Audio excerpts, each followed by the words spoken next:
So Jonathan is in Bedfordshire. What's your question, Jonathan? Good afternoon, Ian. Hi. Good afternoon, Mr. Khan. It's Jonathan Robinson, the ex-prisoner.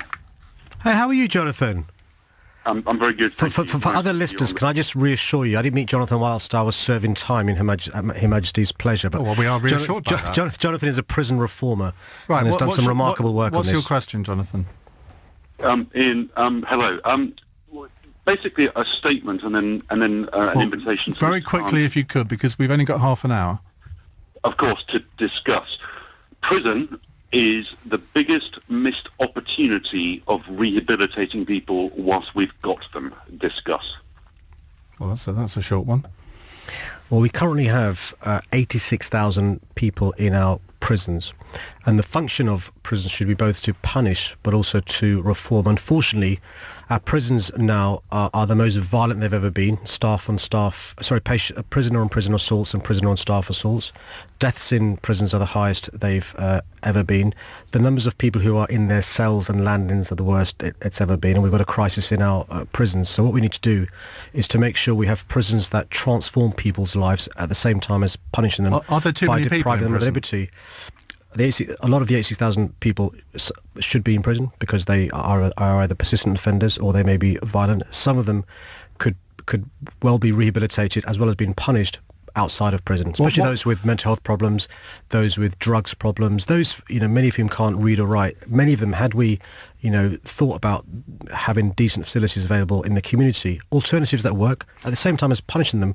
Some people say, was part of rehabilitation, a small part maybe, would be giving prisoners the right to vote. What's your view on that? Well, of all the things, and if I gave you 10 things that we should do to make prisons more effective, voting would be number 13.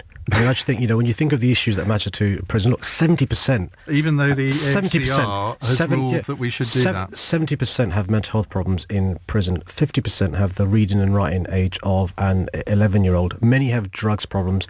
Many have alcohol problems. Many of them haven't got the skills to get a job. What we need to be doing, as well as punishing them, addressing their offending behaviour. But you can have all these. You can have all these problems and still be able to vote. I mean, in the last election, David Cameron said that prisoners would not get the right to vote as long as he was Prime Minister. Will you give that commitment at this election? I've asked David Cameron, Nick Clegg, Chris Grayling, Ken Clarke to share with me your legal opinion as a result of the European Court judgment. Once I've seen that, I can form a view.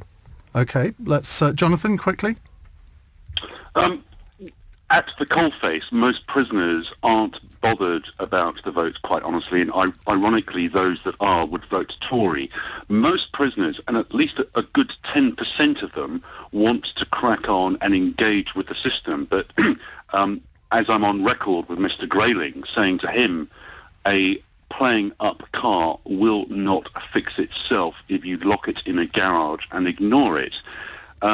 What I've been banging on about is whilst we've got people in custody, we could do so much more with them. And that includes putting them to a lot of work because so many of them want to work. As Mr. Khan says, we've got illiteracy problems, we've got drug problems, but doing nothing with them, ignoring them, whilst it's not up there on the election mandate compared with so many other things, reoffending is costing this country £13 billion a year, and HMP is bottom of the league on reoffending. Jonathan, thank you very much indeed for that. We'll